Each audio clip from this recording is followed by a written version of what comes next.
Dirtami video waraabirrattu maallaqa fudhatan video uno jaalan hundi isaanii namni bakka sanatti deebi'anii hundi kubaa agartaa wanti adabbannuuni maallaqa saniifuu daldala keessa turamee irra naqaame wanni naqaamne jiru haayidii ummata jedhummaa nama shawwataa beekna dirree baasta boomma mee warri qomatee laa dhiisaa qaamaan maayetun kun isinuu fi dhiisaa isinuu shawwatamuu jirtanii anamma gaaffii dhiisaa isin komantii irraa maal feetan laalaa dhageeffadhu komantii isin komantii isaan akka nu godhanii bu'aa isteenyaa miti haasee duraan kana yaa anuma waan fedhan bare sala angaafiin tiyya guddoon konni dilli gartee isaanii wajjin deemaa oolan taphatoo lijiti komantii nu ban komantii ban murtii hawkiin gibee dura dooti kutaka ifamaa wajjini sheekotiin dilli gartee isaanii wajjin olii gad deemanii suuraa ta'aa qabanii takkiyaan daandoo anin qabu jee hajiru yoo jiraate raafidaas anaa wajjaa amma sheekotii biyyi qabdu gurgurdoo daree sana akkamitti akkas jennaan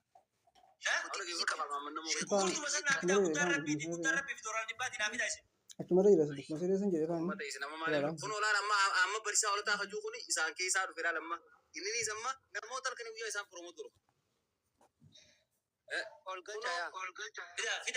Fida mee anamma hunu amma barisaa ol ta'a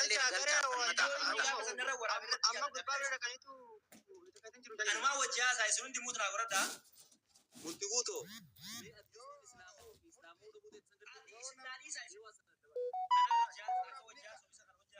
Namni Islaama yoo ka adabamu taate murtigutti eeydariitu hunda dura adabama. Hedduudha hundi isaanii ni kiki qaban Ahmadillee wajjin ni kiki qaba hundi wajjin ni kiki qaban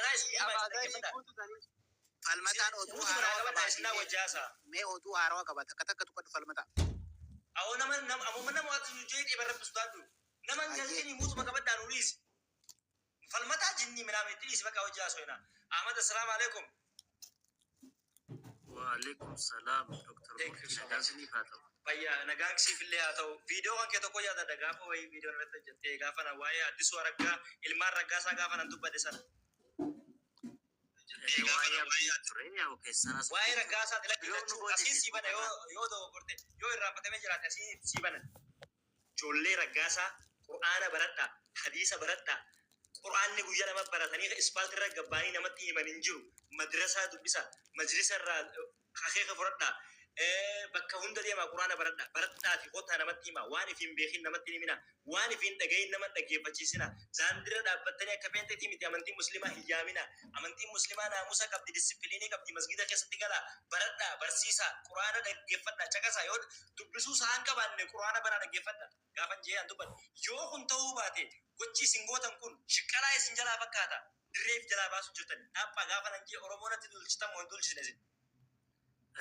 Saa qofa irratti osoo hin taane suni dhugaaruma dubbatte wanti sun sirruma garuu nuti wanti sirratti dubulleefis yeroo sana qofa osoo hin taane garee shaadallee waan tuqaa turtee fi garee shaadaa mee viidiyoo tokko akkuma nagaatti rabbii guyyaa qiyamaatiin kakadhaa dhaggeeffadha viidiyoo tokko garee shaadaa jee an dubbadhe naafiti. Jechuun koo normaalii murtii. Yeroo sanitti eegalee shaadaa jechuun abdii raggaasaa jechuudha dhugaan hin beekaa.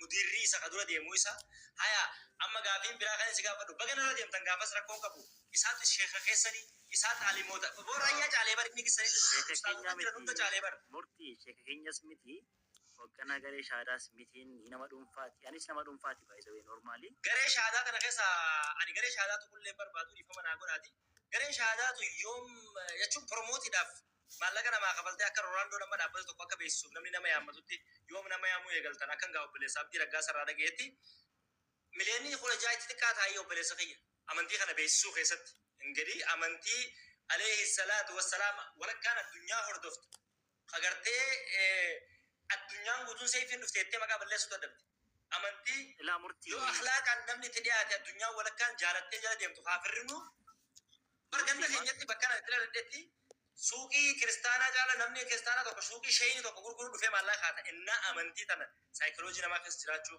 so abdii raggaasaa illee ittuma dhiisi addisuu isintu amansiise isintu shaadaa qabachiise. Ilaa murtii ani amma fakkeenyaaf waa'ee atama dubbatti kan osoo hin taane an tokkoffaa waa'ee addisuu irratti illee kaasee amma maal jechaa turte sheekonni harka keessaa qabu waan dhibba takka miliyoona takka fudhataniiru. Yoo namni abdii viidiyoo waraabe kuma dhibban fudhatiin jiraate anaatu tajibaa fida. No, jechuun koko ishee anan sana son taane namni fudhate jiraachuu danda'a sana jenne nama. Ahmadis anamma waan kiyyaan dubbadha wayi namaan beeku waan ta'eef. Ahmadis achi keessa jira jetti amma. Ragaa qabdaa murtii ani waa'ee abdiitii fi waa'ee addisuu raggaasaa irratti maallaqa wayaachuu fudhachuu waliigaltee keessattu jiraa'u waliigaltee waraqaadhaan jiraa'u. Kan kun sin jedhee barmurtii kan koo jira. Kan keessa nu mootaati mataa keetiin dhuunfaadhaan jalqaba namnummaan isaanii wajji waliigalee osii. Ragaa naa kenni rakkoo. Ragaadhaa walirratti isinii fida gurgurtaa jaanii namoota isaan sodaatan kana hundaa wajjin fida fakkeenyaaf. Okay, na dhaggeeffata nama kuma lamaan jira. Kuma sadii afur godhaa ol guddisaa rakkoo qabu. Yaa Ahmadilleen maallaqa abdii faa wajjiniin addisuu faa wajjiniin qooddatee jira kan jedhu. Addisuma faa isin tunu fidee dhufee misa bootof akka nama raandoo mallatteessisetti waliigaltee mallatteessitee ijoolleen garee taphattus. Ijoolleen taphattee fidhattee garee isin mallatteessitanii dachaa ta'e. Okay, amma ishee kana murtii kanatti deebime. Gareen shaataa kun maal daleetii itti deebi. Gareen shaataa kun achii namas fiddee asii uummata irraa maallaqa guursitti ijoollee biyyaa namarraa. Noko amma takka murtii waliigallee jirra waan ta'eef. Carraa kanaaf murtii guutu.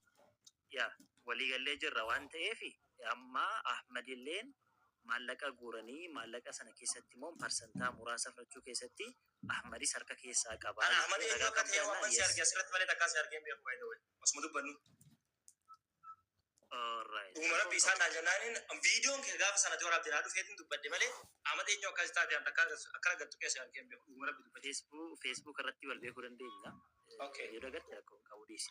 No problem rakkoo qabu. Yaa namni maqaan Ahmad Musliimuma jechuuf jennee. Ati garuu garee shaadaa san irraa mee ibsanuu kan akkamitti akka abdii faa mallatteessitanii fiddan akkamitti. Ani ilaa garee shaadaa gaafa jedhamu jeneraalii atis garee shaadaati anis garee shaadaati.